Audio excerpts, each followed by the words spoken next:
Hello and welcome, ladies and gentlemen. Skillet coming to you from X4 Foundations on the bridge of our beloved H.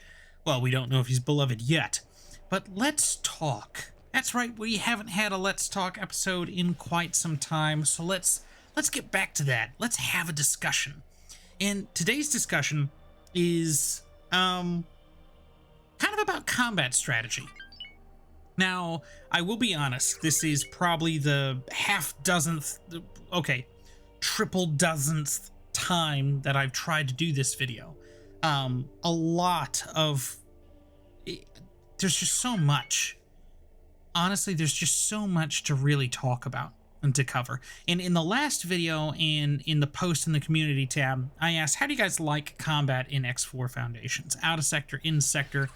And those answers had kind of a mixed bag. A lot of people will probably say, I like to do out of sector best. There's a good portion of people that will also say, I like to do in sector. I like to be the commander, the carrier commander, telling the ships to take off to go attack a target.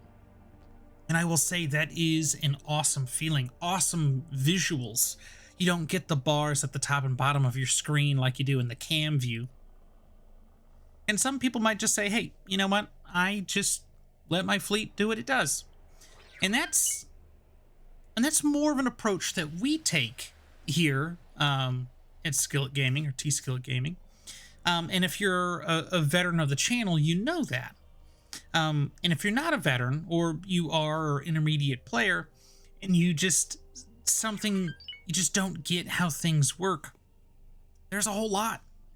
And I did say that I was going to talk about phase 1, my strategy and everything kind of behind that, and then kind of about what we're going to do for phase 2. And they're very mirror strategies. It's just how the sectors are set up. And here, let's go to our map table. Egosoft map table. You guys do great work. I love it. I love everything about this. But let's click that button there. And hey, look, a map. So here we are. Holy Vision. Now, phase 1 of Operation Fell Swoop, and if you're not familiar with Operation Fell Swoop, in the current series that is going on at time of filming this, the Accomplished Scientist series, Operation Fell Swoop, or phase 1, is a campaign against the Xenon in Faulty Logic and Atna's Misfortune. Now, the overarching goal is to take down the shipyard and wharf. Secondary goals were to take down an H, which we did. And our third goal was really just kind of alleviate some stress into Faulty Logic. Right? Just eliminate the Xenon. And for phase 1, which is Faulty Logic 1, phase 2 is going to be 7, 3, 4. For phase 1, we had a little bit of a conundrum. We had an I, 2 Ks, which turned out to be 4 Ks in sector, and I believe an additional K to make a total of 5 capital ships that were in Faulty Logic 1 at the time. Now, I will be honest. I tried different approaches until I stumbled across one. Now, if you take a look at the 501st, the Independent Patrol Fleet, this is a very well-rounded fleet. This is how I've typically done fleets. If you're a veteran for the channel, you know, most of the time our fleets will just hold a gate with the defend position order. There has only been one time that I can think of, and if I'm wrong, let me know in the comments, but there's only been one time that I can think of that we've had an offensive fleet, and that's roughly 4 universes ago when we had 3 Asgards, and they did work. They were there to cleanse the universe of the Xenon, harbingers of death for the Xenon. And I can't remember another time we had an offensive fleet. I believe that is the only time. Most of the fleets that we ever use are defend this gate. Typically, it's a carrier fleet. For the 501st, we don't have a carrier. We have an auxiliary ship, which is a little better than a carrier. Just a little. You don't get to see the big whooshes and lifting off from, you know, docking pads. But the strategy that I found when all direct attacks failed, when trying to divide up their capital ships just ended in defeat, it was something that we already do. And what we do, let's get here. So right now the 501st and the 453rd Fleet of Free Acquisition are in defensive orders. Now, at the time of starting Phase 1, we had all our fleets, the Odysseus, or Fleet 28 as it's known right now, all had defensive orders on this gate. Well, at one point in time, I said, I can't have the Odysseus just shoot their dumbfire missiles at S&M ships. I just can't. So I pulled them back. I pulled them off the defensive order. And I placed them a little behind the gate. And at one point, while they were in their defend positions, I happened to witness, and it was just the stroke of luck for me to do this. I happened to witness a little group. It was a PMN, you know, their little fighter groups. A little group entered into the defensive radius and got destroyed. But before it got destroyed, it let out the call for the rest of the Xenon in the sector. And I happened to see, I saw the K, the I, redirect themselves towards our fleets. And then it dawned on me, maybe I was going around, just going through Phase 1 a little wrong. What if we laid the trap? Because we know that the 501st, it being a well-rounded fleet, very layered, has the ability to take down a K. It has the ability to take down an I. We've seen it when it was doing its mission in Second Contact Flashpoint. We know it's capable. The Fleet of Free Acquisition, the Phoenix itself, I think is a very good support ship.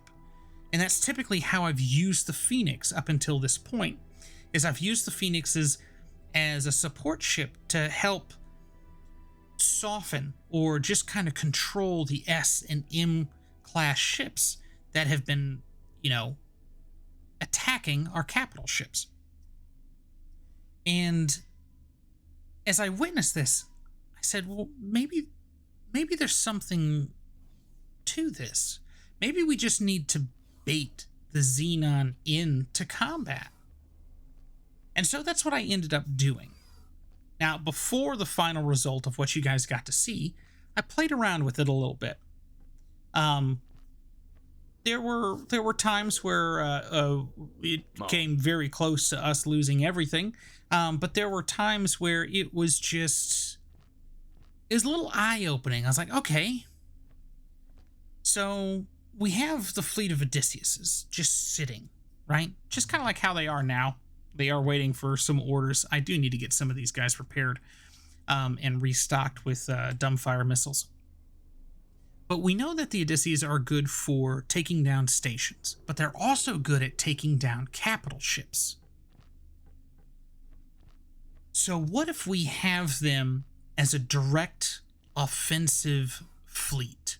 So now we're using a little bit of a mixed tactic here, right?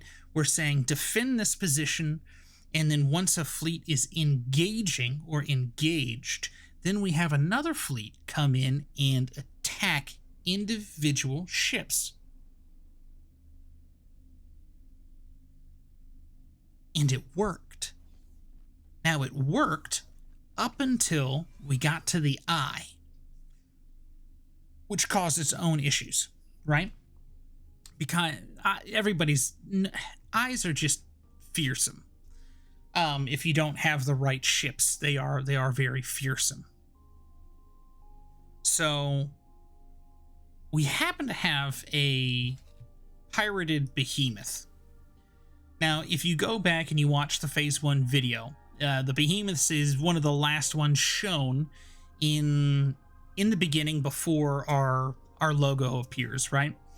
And you see the eye come into view out of the windscreen or space screen, whatever you want to call it, right? The bridge view, which I thought was a really cool shot. You see the eye come into focus, or come into full view. And the behemoth's job was literally to attack the eye alone. That was his only objective. Now, this one has the tracking turrets. So we had smart missiles and swarm missiles, because those missiles will attack hard points. So his job, and I believe in the timeline, I believe I put fire ship locates target or something like that, because this guy was our fire ship. He had what he needed. It's either he's going to succeed or he's going to die, maybe even distract a few other ships. But he didn't die, and I honestly can't tell you if he was very successful in taking down turrets on the eye. Because at the end of that video, we did see the eye try to run away. I think we destroyed him roughly around about this area here, which was good. So we had the combination of the defensive order, and then we had the Odysseus's come in and attack each and individual K, and then finally the eye.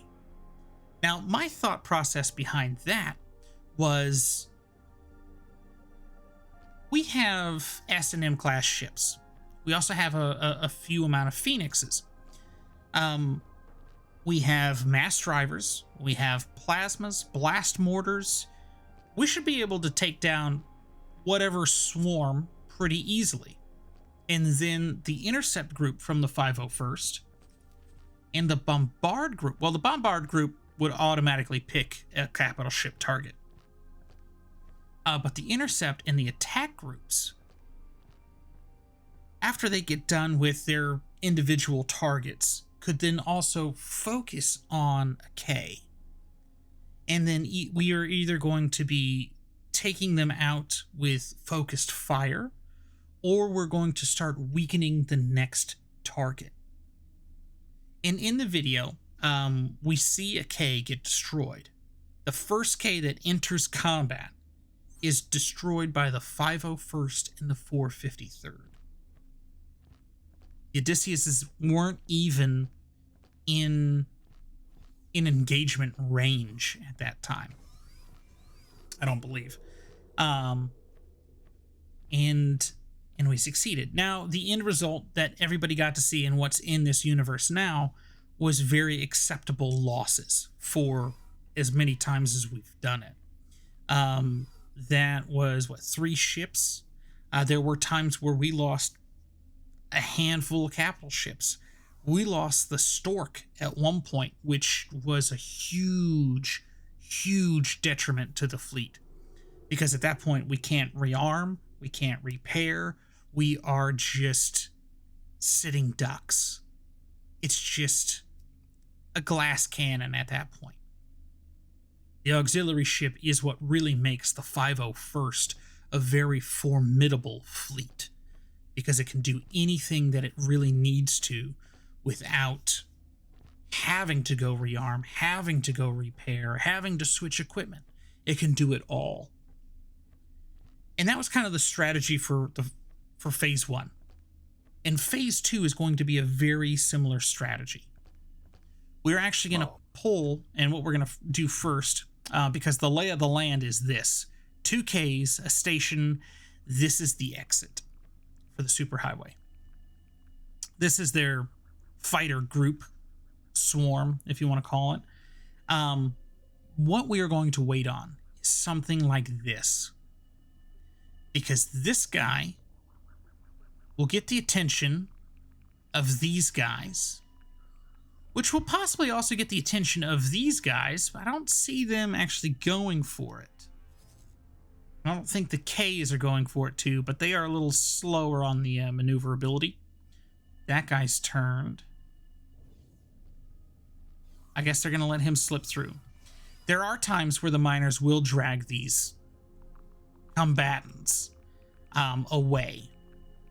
And that's what I kind of want, because I don't want to get our fleets engaged in combat close to a station, because I don't want them to have to either, you know, pick and choose between a capital ship or a station. So I want to try to get the 453rd down here, and then actually the 453rd and the 501st. I want to get them down here, and once they're here on station, I want to then transition them into the flight paths. Because at that point, if we can trap them, if we can get them to come to us like we did in phase 1, we should have a very excellent chance of defeating the enemy. Now, in Faulty Logic 7, we don't have the luxury, and I'm going to say luxury because it is, of hopping into a ship to save it. And the reason why is because in Faulty Logic 7, there are mine clouds, just layers of mines. And once I get in sector, those mines will activate. So all of this combat, just like in phase 1, has to be done out of sector. Now, with that being said, how do you guys do your combat? How do you guys direct your fleets? Do you do an all-out attack? Do you have, do you specialize your fleets? Or do you kind of layer your fleets? Now, I know we haven't got into what I mentioned earlier, the layering of a fleet.